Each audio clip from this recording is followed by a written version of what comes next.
दस्तक दे दी। अगर हम बात करें तो सभी पार्टियां अपने अपने हुंकार भरने की तैयारी में शुरू हो गई हैं। अगर हम बात करें समाजवादी पार्टी की तो बड़ी पार्टी है, वो कई लोगों से गठबंधन भी कर सकती है। लेकिन हम बात करें छोटी पार्टियों का, जिनकी हनक कहीं ना कहीं अब इस सरकार में दिखाई देगी, इस चुनाव में दिखाई देगी, उसको लेकर जो हम इस समय भागीदारी पार्टी के राष्ट्रीय महासचिव के साथ बैठे हुए हैं, जो भागीदारी पार्टी यानी पी पार्टी प्रयागराज से शुरू होती है और अब पूरे देश में उसका वर्चस्व धीरे धीरे बढ़ता हुआ नजर आ रहा है। हमारे साथ इस समय महेश चंद्र प्रजापति जी हैं, डॉक्टर महेश चंद्र प्रजापति, जो सचिव हैं, राष्ट्रीय महासचिव हैं भागीदारी पी पार्टी के। तो सर, क्या उम्मीद है आपको, क्या लगता है कि कैसे ये जो पार्टी है, इसको आपने शुरुआत तो जो जैसे ही आपने दिया जलाया था उसके बाद अब ये आग का रूप ले रही है, इसको क्या कहना चाहेंगे इस पर? देखिए, कोई भी दल कहीं ना कहीं किसी के प्रेरणा से बनता है। जब हम स्टूडेंट लाइफ से निकले और राजनीतिक करियर की जब शुरुआत हुई तो मुझे भी कहीं ना कहीं से लगा कि यार, जो विकास की मुख्य धारा के अंतिम पायदान पर बैठा हुआ व्यक्ति है, उसकी लड़ाई कैसे लड़ा जाए। क्योंकि हमने समाज में जो अनुभव किया, जो देखा, हर व्यक्ति की पहली प्राथमिकता उसका परिवार होता है। परिवार का भरण पोषण करने के बाद उसके पास जो भी समय बचता है वो उस कम्युनिटी के बारे में सोचता है जिस कम्युनिटी में वो जन्म लिया है, और उससे ज्यादा अगर उसके पास समय बचता है तो देश और राष्ट्र के बारे में सोचता है। मुझे भी लगा, जब मैं गांव में जाता था, देखता था, तो हमारे समाज की स्थिति बहुत दयनीय है। मतलब कि मैं कहूं तो आप शायद यकीन नहीं मानेंगे, आज भारतीय जनता पार्टी की सरकार है केंद्र और प्रदेश में, लेकिन हमारे समाज के लोग जो मिट्टी का बर्तन बनाते हैं गांव में, जिसको कुल्हड़, जिसमें चाय पीते हैं, देश के प्रधानमंत्री जी कहते हैं मैं तो चाय बेचने वाला हूं, तो हम तो भाई कुल्हड़ बेचने वाले हैं। वो कुल्हड़ 50 रुपया 60 रुपया सैकड़ा बिकता है। अभी वर्तमान की बात कर रहा हूँ, और उस समय तो 20 रुपया 25 रुपया बिकता है। तो मुझे लगता था कि जो लोग 20 रुपया 25 रुपया 30 रुपया में कुल्हड़ बेच रहे हैं सैकड़ा, वो अपने बच्चों को कैसे शिक्षित कर पाएंगे, उनको कैसे एजुकेशन दे पाएंगे। आज कॉन्वेंट स्कूल में फीस देखा जाए तो 3500, 3600, 4000, 4200, 5000, 5600, 6000 इस तरीके से फीस वसूले जा रहे हैं।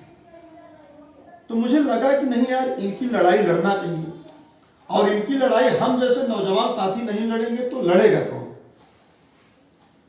फिर मेजा विधानसभा से हमारे बड़े भाई माननीय श्री प्रेमचंद प्रजापति जी 2017 में भारतीय जनता पार्टी से टिकट मांग रहे थे। उस समय माननीय केशव प्रसाद मौर्य जी ने खुद कहा था कि प्रेमचंद जी आप तैयारी करो, हम आपको मेजा से लड़ाएंगे। लेकिन वो चुनाव नहीं लड़ा पाए। तो हम लोगों को लगा कि यार, ऐसा कुछ किया जाए कि अपनी लड़ाई स्वयं लड़ा जाए। फिर जब भारतीय जनता पार्टी की 17 में सरकार बन गई, और उस समय पूर्वांचल के एक बड़े नेता, आप लोग जानते ही हैं, श्री ओम प्रकाश राजभर जी से संपर्क हुआ। उनकी बातें कुछ मुझे अच्छी लगी, बहुत सारी चीजें देखा मैंने। तो हम लोगों ने उस समय एक भागीदारी आंदोलन मंच बनाया, और उसके राष्ट्रीय अध्यक्ष माननीय श्री प्रेमचंद प्रजापति जी बने, और उसके संरक्षक माननीय श्री ओम प्रकाश राजभर जी थे। और उस समय मैं बताऊं आपको तो श्री ओम प्रकाश राजभर जी जब सरकार में मंत्री थे तो उधर पूर्वांचल, बुंदेलखंड, पश्चिमांचल, उस समय हमारे साथ 20 लोग, 25 लोग, 30 लोग, 50 लोगों के साथ मीटिंग करने के लिए तैयार होते थे, और कहते थे कि चलो यार गांव में चला जाएगा, नहीं कुछ 20-25 लोग मिलेंगे, वही शुरुआत किया जाएगा। फिर भागीदारी आंदोलन मंच बनाकर हमने पूरे प्रदेश में आंदोलन किया। पूरे देखने में आया कि आप भाजपा सरकार में राज्य दर्जा प्राप्त राज्य मंत्री भी रहे। देखिए, सरकार में तो थे, लेकिन हम लोग उपेक्षित थे। कहीं उपेक्षा मतलब, उपेक्षा का मतलब जैसे कहीं कोई जाति जुल्म, अत्याचार, उत्पीड़न, लूट, हत्या, बलात्कार हो जाए, अगर हम डीएम को फोन करें, एसपी को फोन करें, अगर तत्कालिक हमको निवारण न मिले, जैसे कोई व्यक्ति बीमार है, उसको बुखार हो गया है, तो उसको कैप्सूल चाहिए कि उसका बुखार कितनी जल्दी उतरे, तो कहीं उत्पीड़न हो जाता था। जब फोन करते थे तो उस जिस तरीके से रिस्पॉन्स मिलना चाहिए उस तरीके से नहीं मिलता था, इसलिए आपने इस्तीफा दे दिया। तो मुझे भी लगा कि यार ऐसी सरकार में रहने का कोई मतलब नहीं है। फिर 2019 का लोकसभा चुनाव था उस समय, फिर सरकार से इस्तीफा देकर अपनी पार्टी हम लोगों ने बनाया, भागीदारी पार्टी पी का मतलब पब्लिक। और आज भागीदारी पार्टी उत्तर प्रदेश ही नहीं, भारत के 12 राज्यों में डंका बजा रही है। डंका बजा रही है। गोरखपुर आए हैं, क्या उद्देश्य है? देखिए, गोरखपुर में कि सीएम 26 नवंबर को, हाँ सीएम सिटी इसीलिए बता रहा हूँ, 26 नवंबर को हम एक ऐतिहासिक रैली कर रहे हैं यही आपके खोराबार के बगल में रानी डीहा पीएन पब्लिक स्कूल में, वंचित शोषित जन जागरण महारैली। इस रैली के माध्यम से हम एक बड़ा संदेश देना चाहते हैं। जब हमने रैली का यहाँ आयोजन किया तो भाजपा के बड़े नेता कह रहे थे कि गोरखपुर में कुम्हार कहाँ है, तो हमने कहा भाई 26 तारीख को दिखाएंगे, हमारे पास रुपया पैसा नहीं है।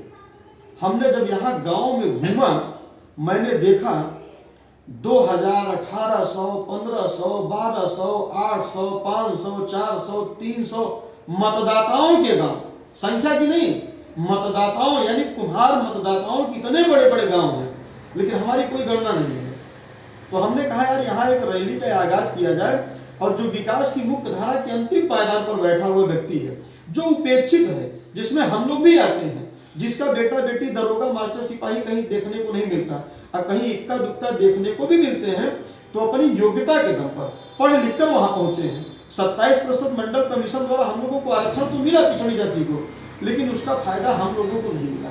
पिछड़ी जाति में 4, 5, 6 जातियां ऐसी हैं जिसका पूरा का पूरा फायदा वो ले गई। भारतीय जनता पार्टी कहती है कि हम अंतिम पायदान तक पहुंचे, जितने भी अंतिम पायदान के लोग हैं उनको मैं आवास दे रहे हैं, मेरी सरकार दे रही है, शौचालय दे रही है, इस पर आपका क्या कहना है? देखिए, भारतीय जनता पार्टी का सारा काम केवल कागज पर है। आप चलिए, मैं आपको इसी गोरखपुर में दिखाऊं, ऐसे ऐसे गांव हैं, शौचालय देखेंगे तो हमको लगता है अगर मन लगा के अगर हाथ से ही अगर उसको पुश कर दीजिए तो दीवार गिर जाएगी। हर व्यक्ति आवास, शौचालय, पेंशन, दवाई के लिए परेशान है, लेकिन नहीं मिल रहा। मिल रहा है, उनको मिल रहा है जो अपात्र है। बाकी इनके सारे काम केवल कागज पर है, कहने को कुछ और करने को कुछ और। जैसे हाथी के 2 दांत होते हैं, दिखाने के और खाने के कुछ और। तो उनकी यही स्थिति है। आज गांव में, आप किसी भी गांव में चले जाइए, हमारे साथ चलिए, हम आपको सर्वे करके दिखाते हैं। ये केवल 3 किलो अनाज का लालच देते हैं। अब तो उसमें चना भी देने लगे हैं, सरसों का तेल भी देने लगे हैं। गरीबों को केवल बेवकूफ बनाकर ये केवल वोट लेने का काम कर रहे हैं। आप बताइए, जब 2014 में के पहले जब बुरे दिन की सरकार थी, इन लोगों ने कहा कि हम अच्छे दिन की सरकार ले आएंगे। जो सरसों का तेल 50 रुपया लीटर बिकता था, आज 200 रुपया लीटर बिक रहा है। जो गैस सिलेंडर बुरे दिन की सरकार में 400 रुपया में बिकता था सिलेंडर, आज 1200 रुपया में बिक रहा है। केवल 2 आइटम में 950 रुपया गरीबों से ले रहे हैं, और उन्हीं के पैसे में से केवल 100 रुपया का फ्री में उनको अनाज देकर उनकी वोट ले रहे हैं। ये शिक्षा की बात नहीं कर रहे हैं, ये रोजगार की बात नहीं कर रहे हैं। अभी देखिए, 69,000 शिक्षक भर्ती में योगी जी ने 5,844 पर पिछड़ों का खा लिया।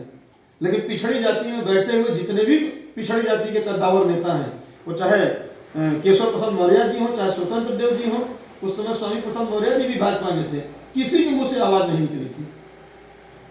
जैसा कि 2024 का चुनाव नजदीक है और हर पार्टी अब हुंकार भरने की तैयारी कर रही है, अगर समाजवादी पार्टी आपको कहती है कि आप हमारे साथ आ जाइए, क्या करना चाहेंगे? देखिए, हम तो शुरू से ही कह रहे हैं माननीय अखिलेश यादव जी को कि अखिलेश यादव जी एक अच्छे नेता हैं, सुलझे हुए नेता हैं, युवा हैं, लोग उनको पसंद भी करते हैं। आप देखते हैं कहीं कार्यक्रम करते हैं तो भीड़ बिल्कुल खचाखच भरी रहती है। लेकिन जो परिपक्वता होनी चाहिए राजनीति में, वो मुझे नहीं दिखता। क्योंकि हम 22 में इनके साथ ऐसा क्यों कह रहे हैं? हाँ, मैं बता रहा हूं, मैं 22 में इनके साथ था। आप बताइए, 403 विधानसभा सीटें उत्तर प्रदेश में, हम आपको 403 विधानसभा सीटों पर वोट दिलवा रहे हैं प्रजापति समाज की। तो क्या भागीदारी पार्टी एक सीट की भी हकदार नहीं है? 2022 में इन्होंने धोखा दिया, और जब इन्होंने माननीय प्रेमचंद प्रजापति भागीदारी पार्टी को धोखा दिया तो प्रदेश की जनता ने इनको धोखा दे दिया। हम चाहते हैं, हम तो गुजारिश करते हैं माननीय अखिलेश यादव से, कुछ न करें, कांग्रेस को छोड़ दे, बसपा को छोड़ दे। अब बड़े दलों के पास वोट नहीं रह गया है। पहले बड़े दलों के पास वोट इसलिए था क्योंकि जो अति पिछड़े अति दलित जातियां थी शिक्षा से वंचित थी, इनको ज्ञान नहीं था, एक मुफ्त में ये वोट देते थे। हर जाति से एक एक नेता को पकड़कर उसके जाति में घुमाकर उनकी वोट ले लेते थे।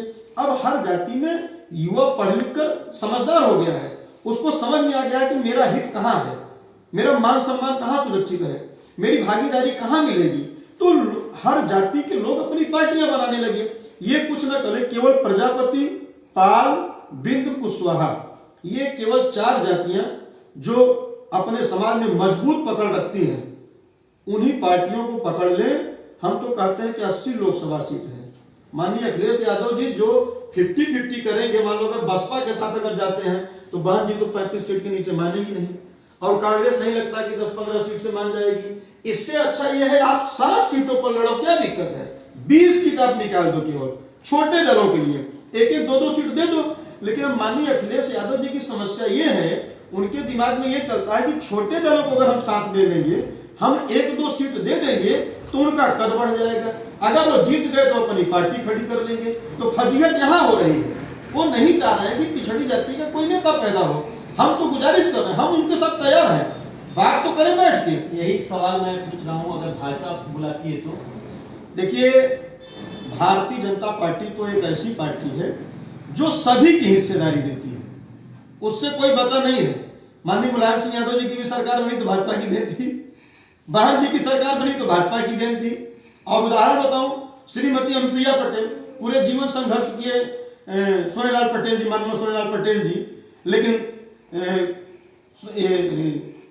अनुप्रिया पटेल जी भाजपा के साथ गई। देखिए, भाजपा ने भागीदारी दे दिया। श्री ओम प्रकाश राजभर जी को ले लीजिए, भाजपा के साथ गए, विधायक बन के सत्ता में चले गए। डॉक्टर संजय निषाद को ले लीजिए, ये भी भाजपा के साथ गए, भागीदारी। संजय निषाद पे आ रहा हूं। डॉक्टर संजय निषाद, जब निषाद पार्टी का उन्होंने स्थापना किया, छोटी पार्टी थी, लेकिन उनका बेटा जैसे ही सांसद बना, उसके बाद से उनकी तकदीर शायद बदली, या तकदीर कहे या फिर वो निषाद के मसीहा कहे जाने लगे। क्या आप भी उसी रथ पर चलना चाहते हैं?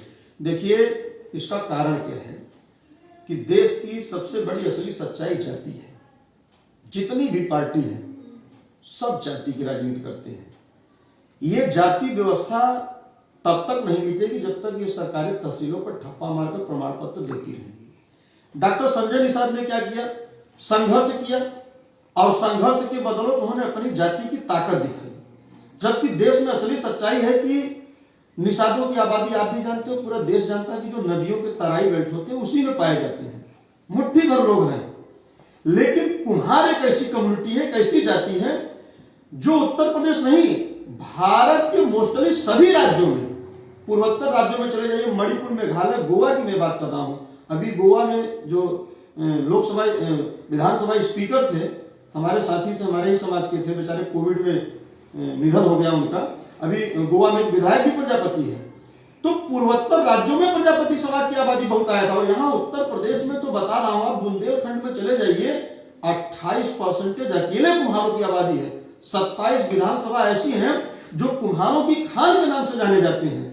तो डॉक्टर संजय निषाद ने अपने कम्युनिटी को एकजुट किया और उन्होंने अपनी ताकत का प्रदर्शन किया। जब देखो, राजनीति में जब कुछ दिखता है किसी को तो लगता है कि नहीं यार, ये तो समीकरण बिगाड़ेगा, ये अगर नहीं जीतेगा अकेले तो मामला गड़बड़ कर देगा। तो उनका धीरे धीरे कद बढ़ा, समाजवादी पार्टी ने उनके ऊपर हाथ रखा, और फिर भाजपा से उन्होंने अच्छी खासी बार्गेनिंग कर लिया। आप लोगों ने देखा है कि 18 टिकट उन्होंने झटक दिया। आज सरकार में कैबिनेट मंत्री बन के अपने समाज को ताकत दे रहे हैं। अंतिम सवाल, ये जो 26 तारीख है, गोरखपुर के लिए क्या इतिहास लेकर आएगी? देखिए, हम तो आपको आमंत्रित करेंगे कि 26 तारीख को आप आइए। हम लोग ये जो रैली कर रहे हैं बिना पैसा का, हमने प्रोग्राम पहले ही बना था कि जब ठंडी में करेंगे तो हमको टेंट नहीं लगाना पड़ेगा, क्योंकि हमारे पास तो पैसा है नहीं। हमने टेंट की व्यवस्था किसी और से किया, कुर्सी की व्यवस्था किसी और से किया, लोगों को पानी पिलाने के लिए टैंकर की व्यवस्था कहीं और से किया, बाजा की व्यवस्था कहीं और से किया, सब भीख मांग के काम हो रहा है। हम हमारे यानी आप भी राजभर की तरह हैं, जैसे राजभर से कहते हैं भीख मांग के करते हैं। नहीं, अच्छा ये बताइए, राजनीति में तो हम भीख नहीं मांगेंगे तो चलेंगे कहाँ से? राजभर जी से मेरी एक बार इंटरव्यू हुई, उन्होंने कहा कि मैं तो भीख मांग के ही करता हूँ। अभी देखिए, जिसके पास कुछ नहीं होता तो स्वाभाविक सी बात है कि भाई हम लोग भीख मांगेंगे। हम एक कृषक परिवार से हैं, अब हमारे पास तो इतना रुपया पैसा है नहीं। अब पिताजी हमारे सांसद विधायक मंत्री तो थे नहीं कि बेटा भी फ्री में बन जाएगा। तो हम लोग जो है 10 रुपए, 20 रुपए, 50 रुपए एकजुट करके हमने अपने गांव में घूमे, खुद ही 50 गांव में मीटिंग किया। मैंने लोगों से कहा कि देखो भाई, मेरे पास पैसा नहीं है लेकिन एक विचारधारा है। माननीय श्री प्रेमचंद प्रजापति जी ने जो हम लोगों को लड़ने की एक विचारधारा दिया है, डॉक्टर रत्नप्पा कुमार जी ने, बाबा साहब B.R. अम्बेडकर जी ने जो संविधान लिखा, संविधान के पहले पन्ने पर लिखा कि समता, स्वतंत्रता, बंधुत्व और न्याय पर आधारित भारतीय संविधान, उसी तरीके से भागीदारी पार्टी के संविधान के पहले पन्ने पर लिखा गया कि भागीदारी पार्टी एक विचारधारा है। तो हम विचारधारा लेकर आप लोगों के बीच में आए हैं। आप लोग अपना रुपया पैसा लगा के 10 रुपए, 20 रुपए, 50 रुपए, जो भी आपके पास होता है, आप लोग छोटी मोटी कोई गाड़ी कर लो, टेम्पो कर लो, नहीं तो बैटरी वाला रिक्शा कर लो, और सब लोग भर के उसी में आओ। और हम लोग भी आगाज करते हैं और अपनी ताकत, अपनी शक्ति का प्रदर्शन करते हैं और विश्वास दिलाते हैं आप लोगों को कि अगर आप लोगों ने एकजुटता का परिचय दे दिया तो 2027 में आप लोगों को भी सत्ता में पहुंचाने का काम किया जाएगा। और आपके साथ साथ अति पिछड़े, अति दलित, जो आजादी के 76 सालों से अपने अधिकारों से वंचित हैं, उन तमाम उपेक्षित जातियों की हिस्सेदारी के लिए लड़ने का काम किया जाएगा। हिस्सेदारी, भागीदारी, कहीं ना कहीं जिसकी जितनी भागीदारी, जिसकी जितनी हिस्सेदारी, उसकी उतनी भागीदारी, ये नारा तो पहले से चल रहा है, लेकिन अब एक नया रूप उत्तर प्रदेश सहित पूरे देश में देखने को मिलेगा। क्योंकि हर पार्टी जाति जनगणना के लिए तैयार नजर आ रही है, लेकिन अगर हम बात करें तो भारतीय जनता पार्टी कभी भी जाति जनगणना के आगे नहीं रही। अब क्यों, इसका क्या कारण है, हम इन्हीं से जानेंगे। क्या कारण है? देखिए, कोई भी पार्टी नहीं चाह रही कि जातिवार जनगणना हो। उसका उदाहरण बताऊं, जब माननीय मुलायम सिंह यादव जी की सरकार थी, फिर अखिलेश यादव जी की सरकार बनी, कभी जातिवार जनगणना की बात नहीं की। बहन जी की सरकार थी, कोई भी पिछड़ी जाति का नेता जातिवार जनगणना की बात नहीं किया। जब से हम लोगों ने पिछले 10 साल से जातिवार जनगणना को लेकर हल्ला बोलना शुरू किया, तो आज हर नेता जातिवार जनगणना की बात करने लगे। भारतीय जनता पार्टी इसलिए नहीं चाह रही है, उसको पता है कि अगर हम जातिवार जनगणना करा देंगे और जातियों की संख्या पता चल गया कि कौन जाति किस विधानसभा में कितनी संख्या के अनुपात में रह रही है, तो फिर हमको उसकी भागीदारी देनी पड़ेगी, उसकी हिस्सेदारी देनी पड़ेगी। अगर उसकी हिस्सेदारी नहीं देंगे तो उसके समाज की जो पार्टियां हैं, वे जातियां गोलबंद होकर अपनी लड़ाई खुद लड़ने का काम करेगी। यानी इसलिए ये मान ले कि अब जाति ही अब जो है आएगी, जातिगत लड़ाई ही अब जो है इस बार की सरकार में, यानी इस बार के चुनाव में मुद्दा रहेगा। देखिए, इस देश की असली सच्चाई जाति है। जब माँ बेटे को जन्म देती है तो पहली मोहर उस पर जाति की लगती है। उसके बाद जब वो बड़ा होता है तो समाज में तमाम चीजों को सीखता है। जितनी भी बड़ी पार्टियां हैं, ये जाति देखकर समीकरण लगाते हैं, जाति देखकर टिकट देते हैं, जाति देखकर मंत्री बनाते हैं, यहां तक कि थाने चौकियों पर जाति देखकर न्याय मिलता है। ये जाति सबसे बड़ी सच्चाई है। आप बताओ, किसी भी पार्टी से टिकट मांगने आप जाइए तो सबसे पहले उसका मुखिया पूछेगा कि ये बताओ उस विधानसभा पर क्या जाति समीकरण है। अगर जिस विधानसभा पर 60,000 अगर वोट मान लो यादव की है, तो प्रजापति को क्यों टिकट दे देगा? वो कहेगा नहीं, यहां जगह से यादव लड़ेगा तो यादव जीत जाएगा। तो यहां विकास की बात नहीं होती, विकास की बात तो केवल मंचों पर होती है। जितने भी नेता हैं, पिछाड़े गए लोगों की, अति पिछड़े, अति दलितों की बात केवल मंच पर करते हैं, ये जमा धरातल पर नहीं करते हैं। और जब इनको वोट मिल जाता है, जीत के जब चले जाते हैं, तो अपने जाति को बढ़ाने का काम करते हैं। माननीय मुलायम सिंह यादव जी ने क्या किया? वोट तो सभी का लिया ना, लेकिन बढ़ाने का काम एक जाति को किया। ये देश की असली सच्चाई है। भाजपा भी बढ़ा रही है। भाजपा तो सबसे बड़ी जातिवादी पार्टी है। वो तो हर जाति के नेताओं बढ़ा रही है, जातिवाद बढ़ा रही है। जाति बिल्कुल भाई, जाति देखकर तो भाजपा पूरी राजनीति करती है। जैसे कहा जाता है यूपी में योगी की सरकार है, योगी जी ठाकुर हैं, ठाकुरों का जो है वर्चस्व है, क्या सोचना आपका? बिल्कुल वर्चस्व। उदाहरण दे दूं आपको, मैनपुरी में एक प्रजापति परिवार के 5 लोगों को जिंदा जला दिया गया। उसमें से एक 8 साल की मासूम बच्ची थी, एक 12 साल की थी। खबर चला नहीं, न्यूज में नहीं चला था। नहीं, हमारे हम इसका आप यहाँ चला होगा, मैं मान सकता हूँ, मैं इसका खंडन करता हूँ। किसी देश के नेता उसके घर नहीं गए। और आपने देखा देवरिया में घटना घटी, पंडित जी बनाम यादव जी, चूंकि उनकी राजनीति में वर्चस्व है, देश लेवल का इसको मुद्दा बना दिया गया। चूंकि वो प्रजापति था, अगर वो प्रजापति नहीं होता उसे न्याय मिलता। एक अपराधी केवल जेल गया है, कारण ठाकुर साहब की सरकार है, अपराधी ठाकुर था। अब बताइए 5 लोगों को जिंदा एक अकेला व्यक्ति जला सकता है? नहीं जला सकता है, लेकिन आज तक उसे न्याय नहीं मिला। बाबा जी ठाकुर हैं और अपराधी ठाकुर है। सेंगर को ले लीजिए, कितना बड़ा अपराधी, पूरा परिवार उसका खत्म कर दिया, तब जाके उस पर एक्शन होगा। बृजभूषण को ले लीजिए, बड़ा शिक्षा माफिया, भारतीय जनता पार्टी ने उंगली नहीं उठा पाई उसके ऊपर। क्यों? क्योंकि जाति ही तो सारी सब कुछ जातीय पर हो रहा है। बाबा जी का बुलडोजर ठाकुरों पर नहीं चल रहा है, ये केवल उन माफियाओं पर चल रहा है। जैसे ये हिंदू मुस्लिम की बात करते हैं, मुसलमान पे चला देंगे, हिंदुओं में जो थोड़ा बहुत उगते हुए सितारे बेचारे हैं उन पर चला देंगे, गरीबों पर चला देंगे। अपराधियों के सितारे कह रहे हैं, उगते हुए नहीं, उगते हुए अपराधी तो अपराध की श्रेणी तो अलग हो गई। उगते का मतलब कोई व्यक्ति स्टैंड हो रहा है, विकास कर रहा है, डेवलप कर रहा है, कहीं छोटा सा मामला होगा तो उसको बुलडोजर चला के उसका घर गिरा दे रहे हैं। ये बताइए ये कौन सा न्याय है? अगर घर में एक अपराधी है तो सजा एक व्यक्ति को मिलना चाहिए ना, पूरे परिवार को कहां से सजा देने की? ये किस संविधान में लिखा है? अगर मान लीजिए इस घर में 10 लोग रहते हैं, एक व्यक्ति अपराधी निकल गया तो सजा उस व्यक्ति को दीजिए ना, 10 लोगों को आप क्यों दे रहे हो? आप बुलडोजर चला के घर गिरा दे रहे हो, तो ये नहीं देख रहे हो कि उसके पीछे और जो लोग हैं वो कहां रहेंगे। यानी हम ये जान लें कि 2024 जातिगत लड़ाई अब जातिगत राजनीति में बदलने वाली है। देखिए, मैंने कहा, पुनः वही मैं कह रहा हूं कि जाति इस देश की सच्चाई है, जाति को नहीं बदला जा सकता। सारे नेता केवल जाति पर राजनीति करके जाति की वोट लेते हैं और विकास की बात को मंच पर करते हैं।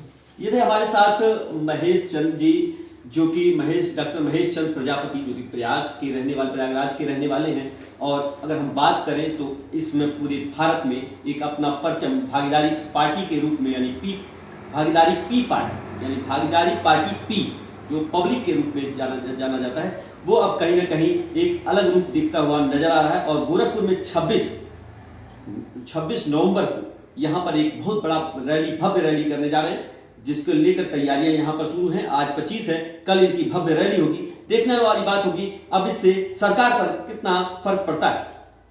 हिंदी खबर के लिए सतीश शुक्ला, गोरखपुर।